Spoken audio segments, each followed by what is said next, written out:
지난주까지 우리 제1권 켈빈의 기도 강요 제1권 이렇게 함께 나누는데요. 그 1권의 그 내용은 창조주 하나님에 대해서, 즉 하나님을 아는 지식, 하나님이 어떤 분인가 이 부분을 지금 다루고 있고요. 2권은 구속자 예수 그리스도는 어떤 분이신가, 그리스도를 아는 지식.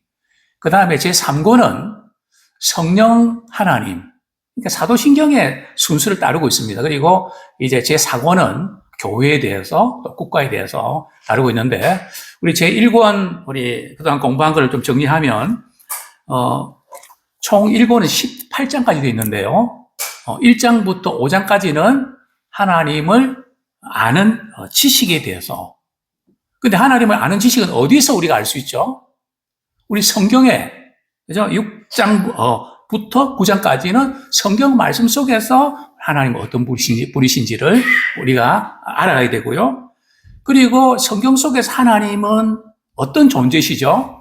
삼위일체 하나님이시라는 거죠. 그게 바로 10장부터 13장까지. 그리고 하나님은 어떤 일을 행하시는 분이실까요? 첫 번째는 아까 삼위일체 하나님의 존재에 대한 설명이었다면, 우리 하나님은 어떤 일을 하시지? 크게 두 가지죠, 그죠? 하나는 창조, 다른 하나는 섭리. 그래서 창조는 14장부터 15장까지, 그리고 섭리는 16장부터 18장까지 다루고 있습니다. 그리고 이제 오늘부터 배울 제2권은 총 17장으로 되어 있는데요. 구속자 그리스도를 아는 지식. 즉, 우리를 구속하신 예수 그리스도 그분은 어떤 분이신가 하는 것을 우리가 알아가는 시간인데요. 1장부터 5장까지 특별히 이거는 세 가지 주제를 다루고 있는데, 바로 죄에 대해서, 그죠? 죄에 대해서 1장부터 5장까지, 그리고 우리가 내가 죄인인지를 어떻게 압니까? 무엇을 통해서 알죠? 율법이라는 거울을 통해서. 그게 바로 6장부터 11장. 자, 우리가 죄된 우리가 어떻게 하면 구원을 받을 수 있을까? 구속함을 얻을 수 있을까? 누구를 만나야 되죠? 예수 그리스도를 만나야 된단 말이죠. 그래서 어떻게 구속자 예수를 만나는가? 그게 바로 12장부터 17장까지 다루고 있는데요. 자, 먼저 우리가 그리스도를 알기 전에 꼭 반드시 알아야 될 두 가지가 있죠. 첫 번째가 뭐라고요? 바로 죄가 뭔지, 그죠? 또 내 자신이 과연 죄인이라는 사실을 우리가 철저하게 경험하게 되는지, 죄 문제를 다루고 있고. 그러면 이제 우리가 이 죄 문제를 말이죠, 내가 죄라고 하는 것을 이렇게 어떻게 알 수 있는가 하면 보통 때는 잘 몰라요. 그죠? 나처럼 양심껏 살아가고 버릇이도 살 수 있는 사람 나와보래 그래. 그죠? 그러니까 자기 기준으로 볼 때는 괜찮은 사람이라는 거죠. 그런데 성경 말씀을 펼쳐놓고 말씀을 설교 듣다 보면 마치 우리가 지구멍에라도 있으면 숨고 싶은, 또 어떤 분들은 말이죠, 목사님이 내 이야기 한다고 시험 들고. 왜냐하면 죄를 해부하고 있단 말이죠. 그러니까 이 말씀을 듣다 보면 복잡해집니다. 부담스럽고요. 힘들고요. 멀쩡한 사람이 말이죠, 하나님의 말씀을 펼쳐놓고 이렇게 보니까 문제가 많다는 것을 발견하게 되죠. 그래서 죄가 무엇인지 알려면 바로 우리가 율법을 알아야 되죠. 자, 우리 녹색 한번 같이 읽어볼까요? 시작. 율법을 통해서 죄의 깊이를 알면 구속자 하나님의 은혜의 크기를 알게 됩니다. 칼빈은 인간이 얼마나 부패했으며 죄에 사로잡혀 있는 존재인지 적나라하게 밝히는데, 그 이유는 인간의 비관적인 상태를 알아야만 구속사의 절대적 필요성을 깨달을 수 있기 때문입니다. 그죠? 우리가 구원의 은혜에 대해서 감격하려고 그러면 우리 자신이 어떤 존재인지 철저하게 죄로 죽을 수밖에 없었고, 그 죄의 심각도가 말이죠, 너무나 심각한, 어쩌면 우리가 이런 상황 아닐까요?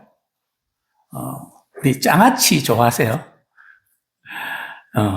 좀 장아찌, 이렇게 먹어보면 조금 짜다는 느낌이 듭니다. 그죠? 그죠? 근데 우리는 죄의 장아찌, 그죠? 죄로 그냥 찌들어 있는 그런 우리의 모습들. 그죠? 그게 이제 우리의 모습인데요. 죄의 깊이를 알아야 구속자 하나님의 은혜의 크기를 안다.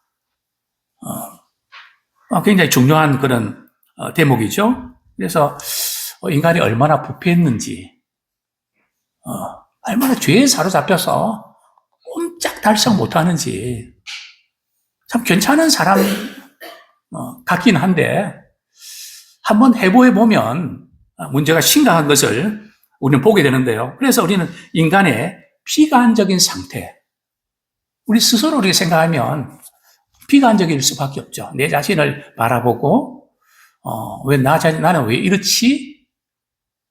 참 그렇게 생각할수록 참 힘들어지는. 그래서 우리는 내가 구원받아야 되겠다. 구속자 절대의 필요성을 깨닫게 되죠. 제가 고3 때 친구들에게 전도할 때 율법을 통해서 죄 문제를 아주 신랄하게 말이죠. 지적할 때 친구들이 말이죠. 펑펑 울면서 그러면 내가 어떻게 하면 구원받을 수 있겠냐고. 그걸 좀 가르쳐 달라고. 자신이 어떤 존재인지를 깨달아야 구원의 필요성을 느끼게 되죠. 내가 문제 없다고 생각하면, 나 괜찮다고 생각하면 구원의 필요성을 못 느끼죠. 그때 그 친구의 그런 모습 울면서 말이죠. 내가 어떻게 하면 지옥 안 갈 수 있냐고. 이렇게 물었던 그 눈빛이 기억이 나는데요. 이제 우리는 율법에 대해서 상당히 조금 부정적인 영향이 있습니다. 율법은 좀 이제 복음 시대인데 왜 자꾸 율법을 이야기하냐고. 율법이 우리의 죄를 지적해주는 거울 보는 거하고 똑같거든요. 거울 보면 내가 뭐가 묻었는지 알 수 있잖아요. 마찬가지로 우리가 말씀의 거울을 보는 순간 이런저런 죄로 더덕더덕 붙어있는 우리의 모습을 발견하고 실망하고 참 이렇게 자책감에 빠지곤 하죠. 그러나 율법은 그런 것만 있는 것이 아니고요. 우리 갈라디아서 3장 24절 우리 파란색 글씨 한번 같이 읽어보겠습니다. 시작. 이같이 율법이 우리를 그리스도께로 인도하는 초등교사가 되어. 율법은 말이죠. 우리를 누구에게 인도한다고요? 그리스도께로 인도하는. 문제가 많기 때문에 이 문제를 해결하기 위해서 그리스도께로 인도하는 그 가이드 역할을 한다는 거죠. 중요한 통로 역할을 한다는 거죠. 켈빈은 기독교 강요 제2권에서요. 우리가 하나님 앞에서 우리의 죄의 비참함을 깨닫는 얼마나 이 죄가 비참한지 철저하게 그 하나님 말씀의 거울 앞에 비춰볼 때 나라고 이 존재가 이것밖에 안 되나. 뼈저리게 느낄 때 그리스도 안에 있는 하나님의 구속을 절실히 갈망하고 의지하게 된다는 거죠. 계속 같은 맥락이죠. 그죠? 우리의 문제를 깊이 경험해야 구원의 은혜에 감격하는. 이런 질문 한번 드려볼까요? 오늘 부활절인데 우리가 죽다가 살아나나요? 그 말이 맞습니까? 틀립니까? 우리 그런 말 말해야죠. 죽다 살아났다고. 죽다가 살아난 게 아니고요. 예수님은 죽으셨다가 살아났습니다. 우리 또한 마찬가지죠. 우리 다시 한번 옆에 있는 분이 그렇게 인사하기 원합니다. 당신은 죽었다가 살아나셨습니다. 그게 경험되어져야 돼요. 정말 죽었구나. 내가 예수 그리스도 하는 게 십자가에 못 박혔나니, 죽었나니. 그죠? 근데 이게 지금 신앙생활 하는데 이 경험이 있어야 돼요. 나는 정말 죽었는데 다시 살아났구나. 예수 그분을 통해서 다시 살아났구나. 그죠? 사셨네. 예수님 다시 사셨네. 나도 살았다. 나도 살아났다. 또 나도 앞으로 살아날 것이다. 제가 이전에도 말씀드렸지만 사도신경에서 몸이 다시 사는 것과 영원히 사는 것을 내가 믿사오니 사는 것과 사는 것. 저는 몇 번 죽다가 살아났잖아요.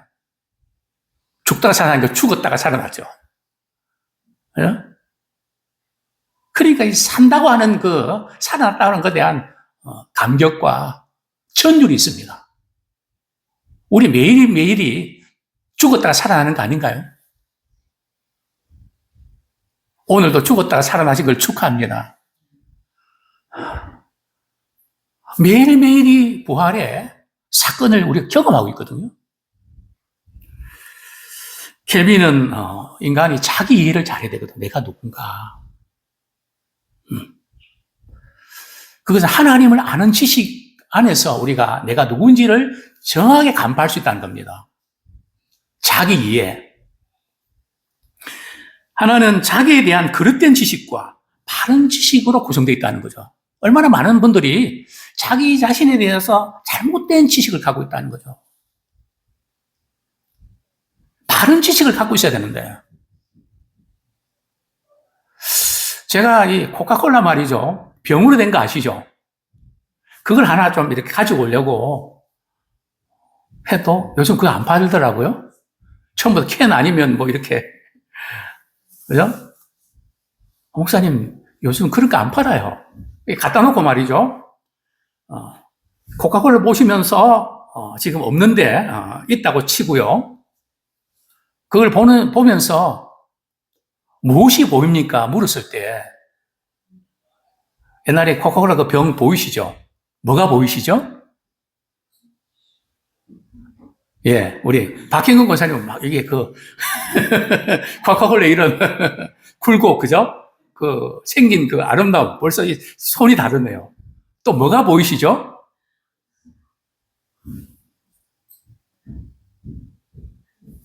다 다를 겁니다. 어떤 분들은 코카콜라 색깔이 멋있다고. 또 어떤 분은 조금 더 컸으면 좋을 텐데 너무 양이 좀 적다고. 아주 양으로 승부 거는 인생 있잖아요. 또 어떤 분들은 치아에 안 좋은데 왜 그걸 먹냐고. 건강에 나쁜 거 왜 먹냐고. 건강 문제로 보는 분도 있고.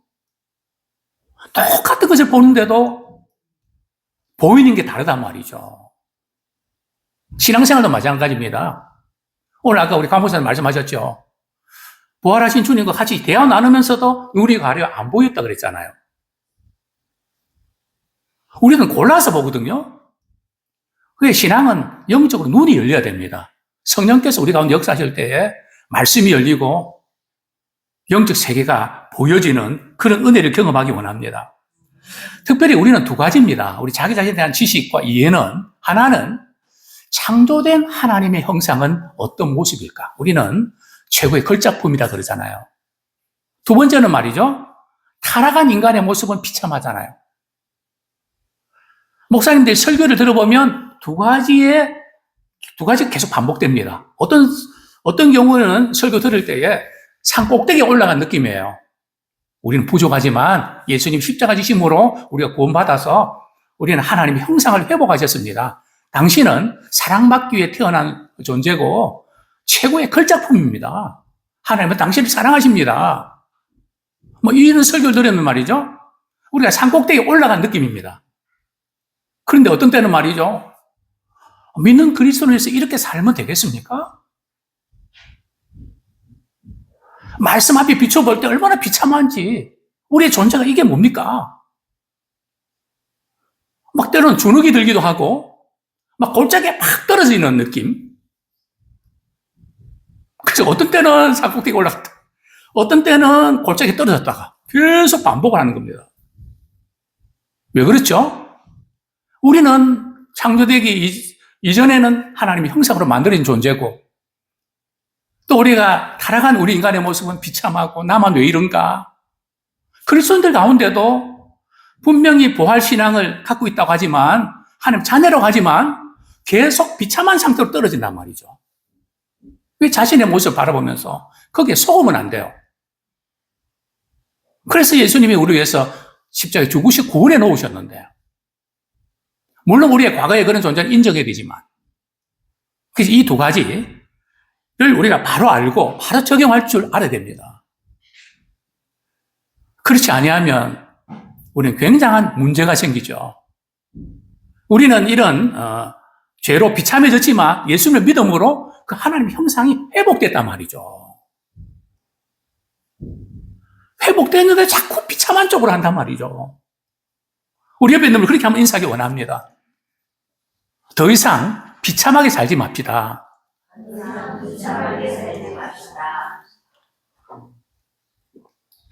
자꾸 사단의 말이 우리로 하여금 너 참 비참하다. 그렇게 몰고 가거든요. 물론 우리 자신 모습 생각할 때는 그런 느낌 들 때도 있습니다. 그러나 거기에 소음은 안 되고, 그래서 예수님 나중에 십자가 지시고 또 부활하셔서 새 생명 주셨지. 믿음으로 이겨내는 우리 모두가 되기를 소원합니다. 그러나 인간은 타락으로 하나님에 대한 불신과 하나님과 이웃에 대한 사랑 대신 자기 사랑에 빠져 있다는 거죠. 하나님께서 우리를 창조하실 때 하나님의 형상은 하나님 사랑하고 다른 이웃을 사랑하고 섬기도록 만들어 주셨는데, 우리는 언제부터인가 자기 사랑에 빠져 있다는 거죠. 죄는 다른 게 아니고요, 자기가 크게 보이는 게 죄예요. 죄가 영어로 뭡니까? sin이죠. S-I-N. 그죠? 근데 어떤 분은 재밌게 해석했죠. S-I-N. I가 크게 보이는 거. 내가 크게 보이는 거. 나를 어떻게 보고 그렇게 말하냐고. 나한테 어떻게 그럴 수가 있냐고.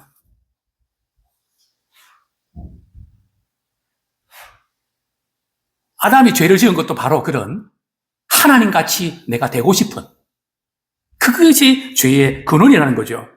모든 인간은 자기의 죄의 참상과 죄의 결과인 죽음을 직시할 수 없게 되었습니다. 이게 죄의 결과인 줄 모르고 그냥 어떤 슬픔에만 잠겨있는 그런 경우들을 보게 되는데요. 그래서 인간은 밖으로부터 도움을 얻지 않고는 하나님 앞에서의 자기의 상을 알 수 없습니다. 근데 우리 안에서 자꾸 뭔가 내가 좀 어떻게 의지로 내가 뭔가를 해보려고 애를 써도 안 돼요. 우리 다시 한번 옆에 있는 분을 그렇게 인사하기 원합니다. 안 되는 줄 알면서 왜 그랬을까? 제가 이게 계속 반복하지만은 우리는 계속 그것 때문에 고민한단 말이죠. 그래서 되는 게 아닌데, 그래서 하나님께서 예수 그리스도를 보내주셨는데 그분을 통해서 우리가 도움을 얻어야 되는데 자꾸 우리 안에서 찾으자 그러니까 답이 없는 거죠. 자, 첫 번째, 원죄란 무엇인가? 오늘날 죄에 대한 인식이 갈수록 희박해 지고 있습니다. 대학 사회에서 동거는 죄가 아니라 젊은이들의 새로운 문화라고 말합니다. 간혹 이렇게 여행 가다 보면 부부는 아닌 것 같은데, 교제하는 것 같은데 이렇게 호텔로 들어가고 그런 모습들을 보게 됩니다. 근데 이런 부분들이 너무나 당연하게 지금 여겨지고 있단 말이죠. 결혼한 이후에 이 부분이 죄책감으로 남을 텐데 어떻게 하려고?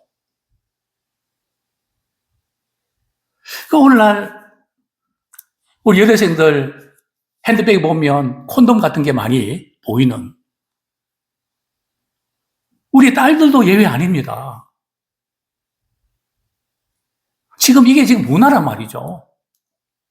그만큼 지금 문화라는 것 때문에 성에 대한 것이 무너지고 있는, 심지어 동성애자들도 소수 인권으로 보호를 받는, 물론 우리가 동성애자들도 우리는 사랑하고 그들이 구원받는 그 일에 우리가 관심을 가져야죠. 그러나 그것 때문에 또 다른 문제를 일으키는 그런 상황에 놓이지 않습니까? 과거에는 심각하게 다루었던 죄가 지금은 정신질환이라는 이름으로 보호를 받고 있습니다. 물론 특별히 정신질환으로 어려움을 겪는 그것을 이렇게 무시하는 거 아닙니다. 그러나 과거에는 그건 잘못됐기 때문에 처벌받아야 되는데 오히려 보호를 받고 있는 이런 경우들을 간혹 보게 된다는 거죠. 이렇다 보니 갈수록 사람들은 자신이 죄인이라는 의식을 거의 하지 못합니다. 그래서 교회에서 이 죄에 대한 문제를 언급하면 되게 거부감을 느끼게 되고, 그래서 이제 이 부분을 이렇게 목회자도 좀 피하고 싶은. 이전에 우리 옥하는 목사님이 그런 말씀 하신 적이 생각이 납니다. 설교하다가 죄 문제를 다루면 성도들의 눈빛이 싹 바뀐단 말이죠. 그걸 알거든요. 그러면 이런 대목은 좀 피해가야 됐구나. 그 부분을 회개하는 목회자로 쉽지 않습니다. 이런 죄의식 희박해지는 이런 시대를 살고 있습니다. 그러나 성경은 분명히 말씀하고 있죠. 로마서 3장 우리 9절 말씀, 9절 10절 다시 한번 같이 읽겠습니다. 시작. 그러면 어떠하냐? 우리는 나으냐? 결코 아니라 유대인이나 헬라인이나 다 죄 아래 있다고 우리가 이미 선언하였느니라. 기록된 바 의인은 없나니 하나도 없으며 깨닫는 자도 없고 하나님을 찾는 자도 없고. 유대인이나 헬라인이 다 죄 아래 있다. 죄인임을 이제 선언하고 있는 것이죠. 또 의인은 없나니 하나도 없다. 뭐 그럴 수도 있다가 아니고 우리 하나님께서 말씀을 통해서 단정을 짓죠. 없다는 거죠. nobody라는 거죠. 아무도 없다는 거죠. 이것이 우리의 모습이고 성경은 분명히 우리가 죄인이라고 분명히 말하고 있습니다. 말씀하고 있습니다. 칼빈은 우리 그 부분 같이 한번 읽어보겠습니다. 시작. 칼빈은 죄인으로서의 인간을 다루면서 먼저 아담의 죄, 즉 원죄에 관해 말합니다. 원죄란 교만, 불순종, 불신앙입니다. 교만을 모든 악의 시초, 불신앙을 타락의 뿌리, 불순종을 타락의 시작이라고 부릅니다. 즉 하나님같이 되고자 하는 교만이 하나님의 말씀에 대한 불신앙과 불순종을 낳았습니다. 이제 원죄라는 거, 영어로 이제 오리지널 신이죠. 원래 이렇게 죄, 최초의 그런 죄라는 건데 우리가 잘 아는 것처럼 하와가 뱀의 유혹을, 사단의 유혹을 받아서 하나님같이 될 수 있다고 하는 거기에 이제 넘어갔지 않습니까? 이 뭔가 같이 되려고 하는 거. 오늘 우리의 모든 죄악의 뿌리는 뭐가 되고 싶은 것 때문에 문제가 발생하는 것을 종종 보게 되는데요. 그것은 결국 피조물이 자신이 누군지를 알지 못하고 창조주 하나님을 넘보는 그런 교만에서부터 비롯되는 것을 보게 됩니다. 그래서 교만은 모든 악의 시초다. 또 불신앙, 또 하나님 같이 되려고 하는 이런 것은 결국은 하나님의 말씀을 무시하고, 그러다 보니 말씀을 무시하는 것은 결국은 하나님의 권위를 무시하게 되죠. 우리 그런 말 많이 하잖아요. 부모가 자녀들에게 책망하고 그런데도 자녀들은 말을 잘 듣지 않습니다. 그럼 부모가 뭐라 그러죠? 너 내 말이 말 같지 않아? 아버지의 권위, 어머니의 권위를 무시하냐는 거죠. 그래서 우리는 다른 거 몰라도 말씀 앞에서는 껍벅 죽어야 됩니다. 하나님 말씀하시면 네, 그대로 하겠습니다. 우리 다 같이 따라하시겠습니다. 말씀이 결론이 되게 하자. 물론 내 느낌, 내 생각 있습니다. 그러나 주님 그렇게 말씀하셨으면 네, 제가 그렇게 할게요. 근데 우리가 어떻게 하는가 하면 말씀은 그렇지만 하고 피해다닌단 말이에요. 미꾸라지처럼 말씀은 그렇지만 우리 상황은 또 지금 입장은 어쩔 수 없기 때문에 피해 다니는, 그게 바로 지금 하와가 넘어졌던, 죄를 지었던 그런 시초고 원인이 아닙니까? 그래서 불순종을 타락의 시작이다. 즉 하나님같이 되고자 하는 교만이 하나님 말씀에 대한 불신앙과 불순종을 낳았습니다. 원죄라는 것은 최초의 예인데요. 원죄란 본성이 부패한 것을 말합니다. 원죄가 우리의 본성을 부패시키고 영혼의 모든 부분까지 확산되는, 이 지금 원죄의 그 죄의 깊이는 심각한 것을 보게 되죠. 그래서 우리는 하나님의 진노에 직면하게 되었죠. 인간의 본성은 선하게 창조되었으나 인간이 하나님을 반역함으로 본성이 부패하게 된 것입니다. 하나님이 우리를 말이죠, 본성을 부패하게 만들지 않으셨어요. 자꾸 우리가 이 죄의 책임을 하나님께 돌리면 안 된다는 거죠. 본성은 하나님 선하게 만드셨는데 우리가 불순종하고 교만함으로 반역함으로 본성이 부패하게 됐다는 거죠. 이건 놓치시면 안 됩니다. 자, 그 다음에 이제 많이 대두되는 질문이 아담 하와가 죄를 범했는데 그 죄가 왜 후손들까지 자자손손 그 죄가 유전되어져야 되는 거죠. 그게 마음에 드십니까? 마음에 안 드십니까? 마음에 안 들죠. 지가 잘못해놓고 왜 내가 책임을 지고, 그죠? 내가 고통당해야 되고 억울하죠.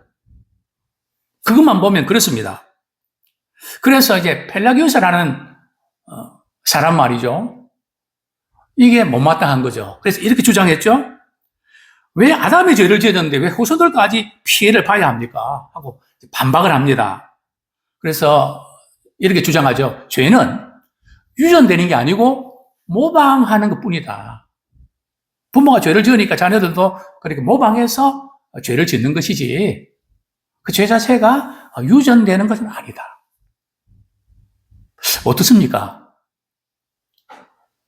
죄가 유전되나요? 모방해서 우리가 죄를 짓게 되나요? 참 이거 우리가 답을 하기가 쉽지 않습니다. 그러나 성경은 또 다윗은 우리가 시편 51편 5절에서 이렇게 고백하죠. 같이 읽겠습니다. 내가 죄악 중에 시작. 내가 죄악 중에 출생하였으며 어머니가 죄 중에서 나를 잉태하였나이다. 어린아이들은 순진하고 죄가 없는 것 같죠. 몇 살 때까지? 한 2살 때까지는 뭘 모르니까. 개념이 없으니까. 3살 때 말이죠. 내가. 벌써 그때부터 아니야. 그러면서 말이죠. 벌써 언어가 바뀌면서 뺨칩니다. 부모 가르쳐줘서 아는 걸까요? 누가 시켜서 그렇게 하는 걸까요? 아닙니다. 타고났습니다. 모두가 죄에 오염된 채로 세상에 태어나게 된 거죠. 죄가 유전됐다고 하는 이 부분들은 신학적으로 대표의 원리인데요. 우리 마지막 줄 보면 성경은 우리가 아담과 함께 죄인인 까닭은 아담이 모든 인류의 대표이며 인간 본성의 뿌리이기 때문이라고 합니다. 우리 로마서 5장 12절 같이 읽겠습니다. 시작. 한 사람으로 말미암아 죄가 세상에 들어오고 죄로 말미암아 사망이 들어왔나니 이와 같이 모든 사람이 죄를 지었으므로 사망이 모든 사람에게 이르느니라. 왜 인간에게 사랑하는 사람이 먼저 죽음을 이렇게 맞게 되고 우리는 슬픔을 겪게 될까요? 우리는 장례식 때 이별의 슬픔도 우리가 겪을 수밖에 없지만 뿌리는 뭐라고요? 죄가 뿌리라는 거죠. 죄의 싹은 사망이다. 또 우리는 장례식을 치르면서 참 이 부활의 신앙이 우리에게 산 소망이 되죠. 아담의 대표성이 인정되어야 그리스도의 대표성도 인정됩니다. 죄가 유전되는 그것만 따지면 우리는 굉장히 손해인 것 같고 좀 마음이 안 좋지만 우리 하나님께서는 이 대표성의 원리를 통해서 우리를 구원해 주시는 그런 놀라운 은혜를 베푸셨다는 거죠. 그리스도의 희생이 어떻게 우리의 죄를 사할 수 있는지, 그리스도의 부활이 어떻게 새 생명의 약속이 될 수 있는지에 대한 답도 그리스도가 두 번째 아담으로서 모든 인류를 대표하기 때문에 가능한 것입니다. 우리 고린도전서 15장 22절, 로마서 5장 17절 연이어서 같이 읽겠습니다. 시작. 아담 안에서 모든 사람이 죽은 것 같이 그리스도 안에서 모든 사람이 삶을 얻으리라. 한 사람의 범죄로 말미암아 사망이 그 한 사람을 통하여 왕노릇하였은즉 더 은혜와 의의 선물을 넘치게 받는 자들은 한 분 예수 그리스도를 통하여 생명 안에서 왕노릇하리로다. 자, 두 번째, 그러면 타락한 인간의 상태는 뭐가 타락했다는 걸까? 우리의 지정이나 판단력이나 이런 모든 부분에서 뭐가 잘못된 걸까? 이 부분을 우리가 바로 이해를 하셔야 됩니다. 자, 원죄로 인해서 인간은 누구의 노예 아래 있게 됐다고요? 죄의 노예 아래 놓였다는 거죠. 첫사람 아담이 타락했을 때 그분 줄을 치시죠. 인간의 초자연적인 성품, 즉 영적 능력은 파괴됐습니다. 인간이 범죄할 때 말이죠. 하나님과의 관계되고 우리가 구원받고 믿음 생활하는 초자연적인 성품은 파괴되고 자연적인 성품, 이게 자연 은총이죠. 우리의 이성과 의지는 손상이 되었습니다. 손상은 됐지만 기능은 아직도 살아있다는 거죠. 그래서 그래야 아마 이 사회가 제대로 돌아가죠. 하나님께 그걸 남겨두셨다는 거죠. 인간은 자유의지를 소유한 것이 아니라 노예 의지를 소유했습니다. 알아서 잘 하십시오. 이렇게 하면 알아서 잘 할까요? 알아서 안 할까요? 우리 자신은 어떻습니까?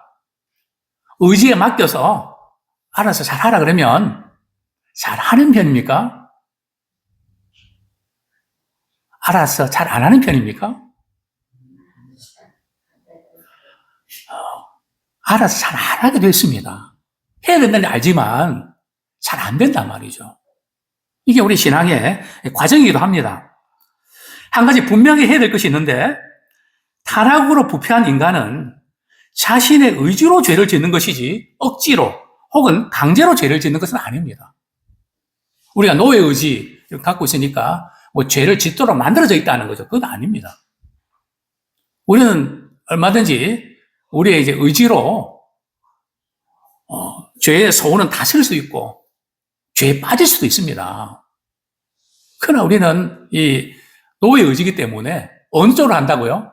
자꾸 죄를 짓는 쪽으로, 육신 쪽으로 간단 말이죠.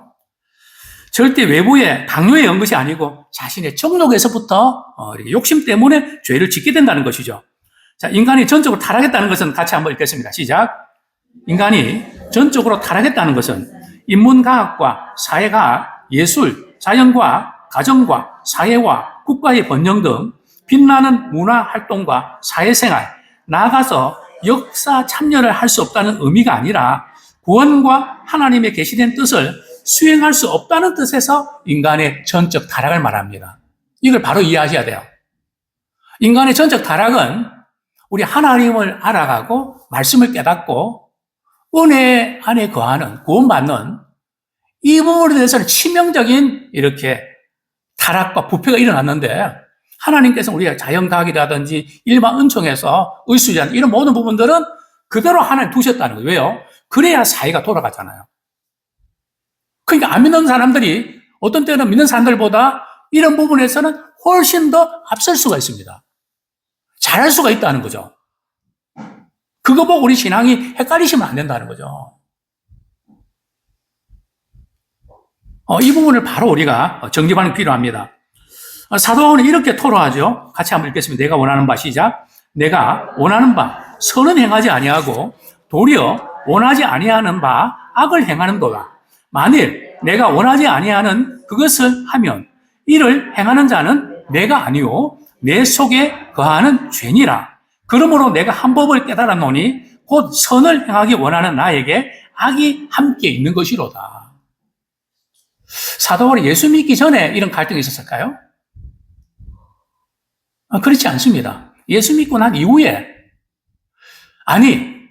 좀 믿음 생활 잘하려고 하면 문제가 생긴다는 거죠. 그런 경험 하셨습니까? 이제부터 좀 철저하게 신앙생활 좀 잘해야 되겠다. 내가 이게 그동안 신앙생활 잘 못했다. 그래 잘하려고 하면 어떻게 되죠? 꼭 가까운 사람이 속을 긁죠.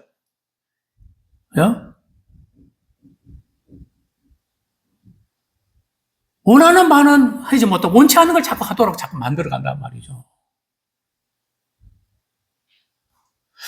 하나님 편에 서려고 하면 자꾸 서지 못하게 만드는 것이 자꾸 생깁니까? 안 생깁니까? 생겨요. 정상입니다. 왜냐하면 악이 함께 있기 때문에. 우리 그쪽으로 몰고 간단 말이죠. 막 키를 쓰고 우리를 그쪽으로 끌고 가는 거죠. 나에게 악이 함께 있는 것이로다. 인간의 이성은 지상의 일들에 대해서는 상대적인 능력을 발휘할 수 있지만 천상의 일과 구원에 대해서는 아무런 역할도 할 수 없습니다. 인간의 의지 또한 자유를 박탈당한 채 죄의 노예 상태에서 떨어지고 말았습니다. 이처럼 죄는 인간의 일부분이 아니라 전체를 전복시켜 버렸습니다.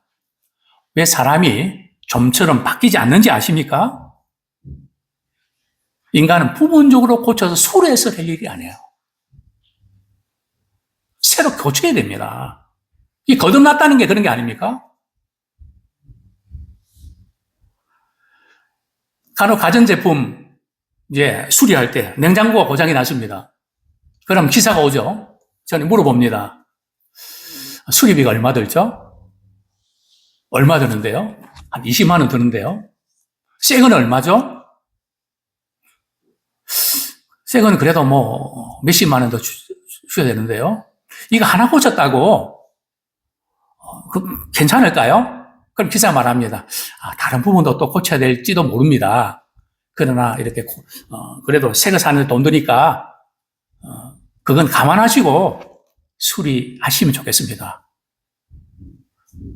그 이야기 듣고 나면 또 헷갈립니다. 수리해야 될까? 사야로 사야 될까? 그 다음에 제가 물어봅니다. 어떻게 물어볼까 하면 선생님이 제 입장이라면 어떻게 하실래요? 저 같으면 사겠습니다. 그럼 사겠습니다.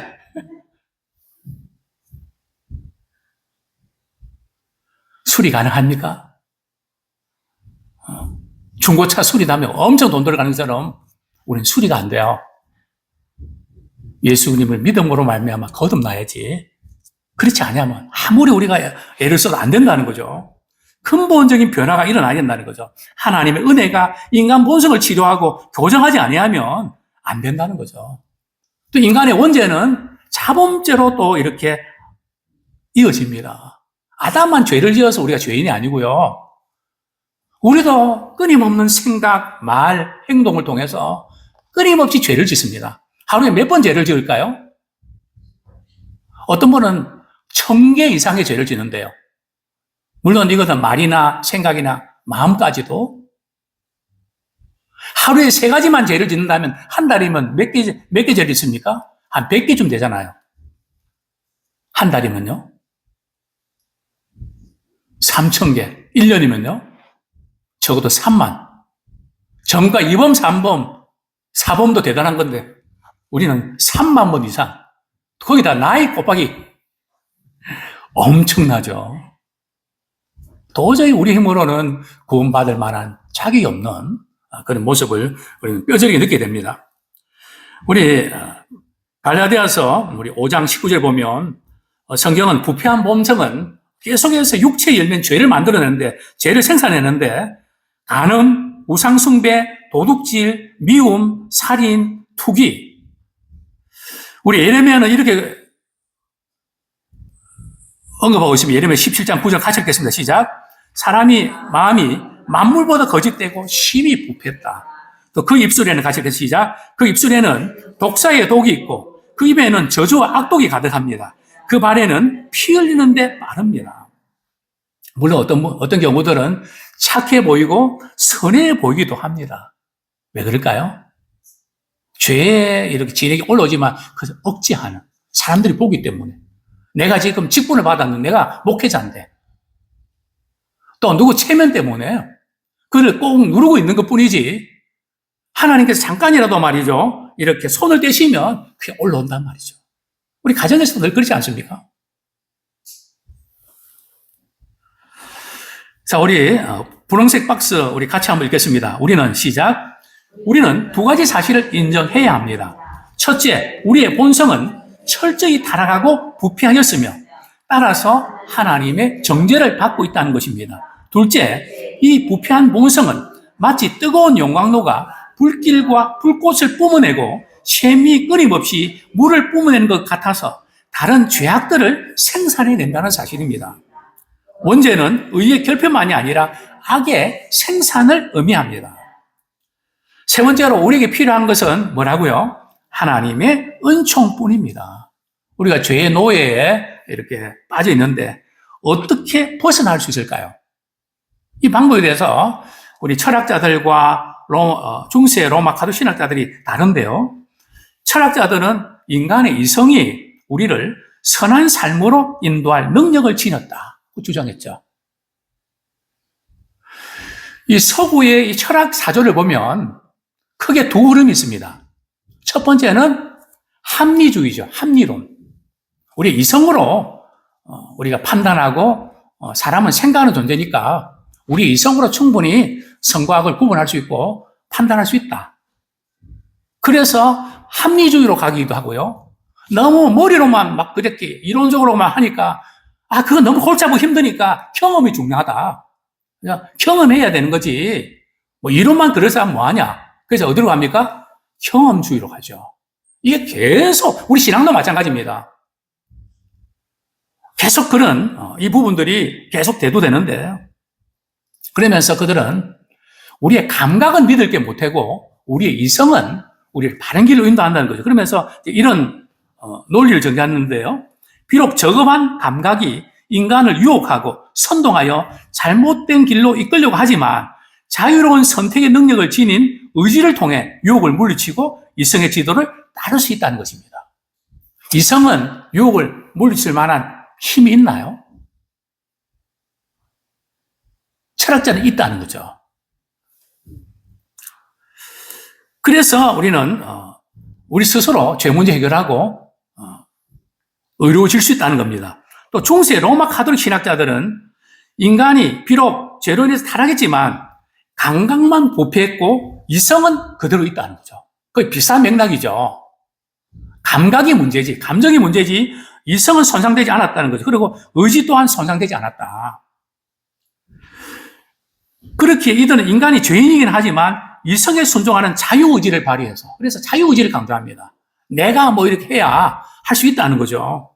그리고 하나님의 은혜에다가 내 의지와 합력을 하면 그러면 구원에 이룰 수 있다는 거죠. 그게 가능할까요?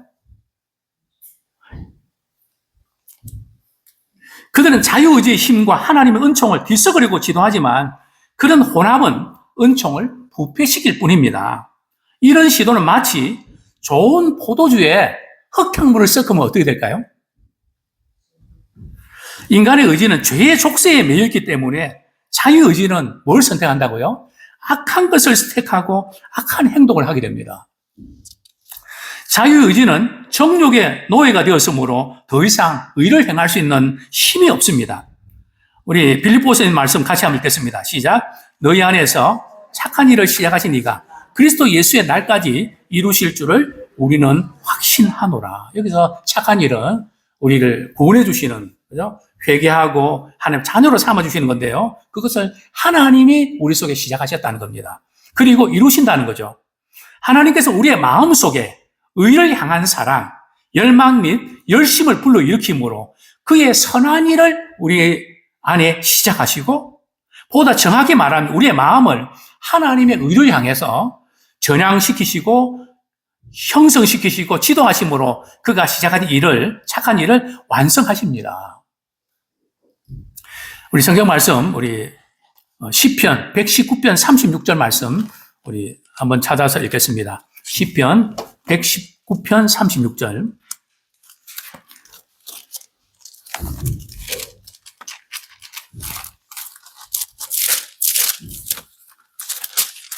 네, 같이 한번 읽도록 36절. 시작. 내 마음을 주의 증거들에게 향하게 하시고 탐욕으로 향하지 말게 하소서. 우리의 마음이 어디를 향하고 있는가? 이게 우리 마음대로 안 된다는 거죠. 그래서 다윗은 말이죠. 우리 마음을 탐욕으로 향하지 말고 주의 증거, 주님의 말씀으로 향할 수 있도록 하나님 은혜를 베풀어 주십시오. 우리가 참 이렇게 고난주간 맞이하고 또 우리 또 성경 말씀을 읽으면서 말씀에 향할 수 있다는 거, 우리가 애쓰고 수고하는 거 필요하지만 하나님께서 우리의 마음으로 하여금 그렇게 이끌어 주셔서 가능합니다. 우리 의지로는 잘 안 된다는 거죠. 자, 우리 녹색 글씨 같이 한번 읽겠습니다. 시작. 칼빈은 타락으로 인해 인간은 머리부터 발끝까지 전체가 부패했다고 말합니다. 따라서 인간에게는 구원이라는 해답을 찾을 가능성이 전혀 없다고 주장합니다. 돌이 갑자기 부드러워져서 모양을 마음대로 바꿀 수 없는 것처럼 부패한 인간의 마음에서 선한 것이 나올 수가 없다는 것입니다. 해답은 인간 바깥으로부터, 즉 하나님으로부터 오는 은총뿐입니다. 돌이 부드러워질 수 있을까요? 불가능하죠. 성령의 은총이 아니면 우리는 계속 악을 선택할 수밖에 없습니다. 타락한 인간의 의지는 하나님을 향한 어떤 선도 행할 수 없고 구원에 이르는 어떤 능력에도 이르지 못합니다. 그러나 거듭난 사람은 선을 행하고 또 행할 수 있는 자유를 얻게 됩니다. 우리 분홍색 글씨 한번 읽고 말씀을 정리하겠습니다. 시작. 칼빈이 그리스도 안에 계시된 후속자 하나님을 다루기 전에 인간의 비참한 상태를 자세하게 다룬 이유는 우리에게 필요한 것은 하나님의 은총뿐임을 분명하게 드러내기 위함입니다. 칼빈이 전하고자 하는 진리는 은혜가 의지를 제거하는 것이 아니라 악한 의지를 변화시켜 선한 의지가 되게 한다는 의미입니다. 즉 은혜는 인격을 온전히 회복시킵니다. 이 시간 우리 한번 결단의 기도 드리겠습니다.